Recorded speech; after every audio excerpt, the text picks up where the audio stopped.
सिद्धेश्वर हमारे साथ मौजूद है, स्वामी शैलेशानंद जी, क्या ये प्लांटेड बाबा हैं? क्योंकि ये कह रहे हैं सैयद जवाद, वो कह रहे हैं कि ये तो प्लांटेड बाबा, ये एजेंडा चला रहे हैं। देखिए, सबसे पहले तो सनातन धर्म के बारे में सबको जानकारी होनी चाहिए, जो वसुधैव कुटुंबकम की आपने बार बार चर्चा कर रहे हैं, और जिन्हें जानकारी नहीं है उन्हें ऐसा कुछ बोलना नहीं चाहिए।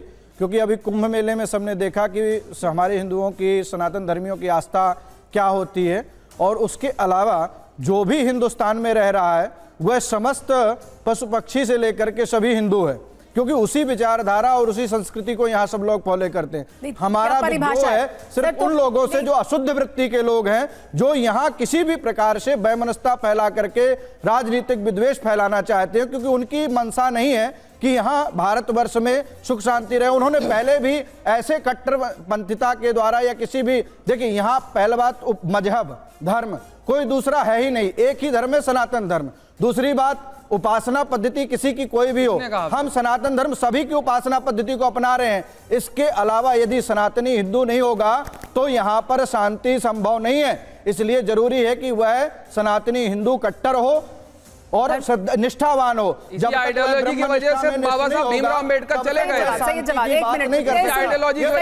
वाला जो विषय है, ये इस प्रकार से अवधारणा बनाना या इस प्रकार से कहना हो सकता है, लेकिन किसी भी कोई किसी को बाबा नहीं बना सकता। क्योंकि जो साधु होते हैं, जो संत होते हैं, वह स्वतः इस भूमि में उत्पन्न होते हैं। यह ऋषि मुनियों की भूमि है या भारत भूमि है, यहाँ किसी को कोई बनाया नहीं जा सकता। यहाँ हिरण्याकश्यप जैसे राक्षस भी पैदा होते हैं, उनका संहार भी होता है। यही सनातन की मुख्यता विशेषता है। धर्मेंद्र जी कुछ प्रतिक्रिया देना चाहते हैं, आप जो कह रहे थे उस पर। जी धर्मेंद्र जी, आप क्या कहना चाह रहे थे? महाराज जी ने कुंभ का जिक्र किया। कुंभ के अंदर जिन लोगों की जान गई वो हिंदू थे, सनातनी थे और उनकी गहरी आस्था थी। योगी आदित्यनाथ ने कहा कि जो जिस नियति से गया था उसकी दुर्गति होना तय था। इसका मतलब जिनकी मौत हुई उनकी नियति सही नहीं थी।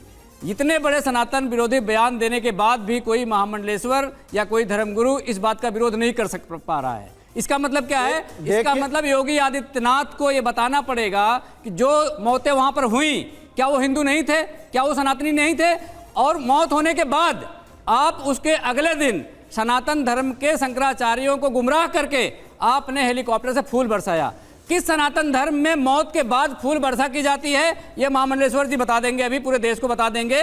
और जब मौत होती है किसी हिंदू के घर में या सनातनी के घर में, तो एक दिन नमक भी नहीं खाया जाता है। तो ये है सनातन संस्कृति। लेकिन आज जो धर्म और राजनीति का घालमेल भारतीय जनता पार्टी और भारतीय जनता पार्टी के सह पर कुछ लोग करना चाहते हैं, देश के लोग इसको बहुत अच्छे जानते हैं।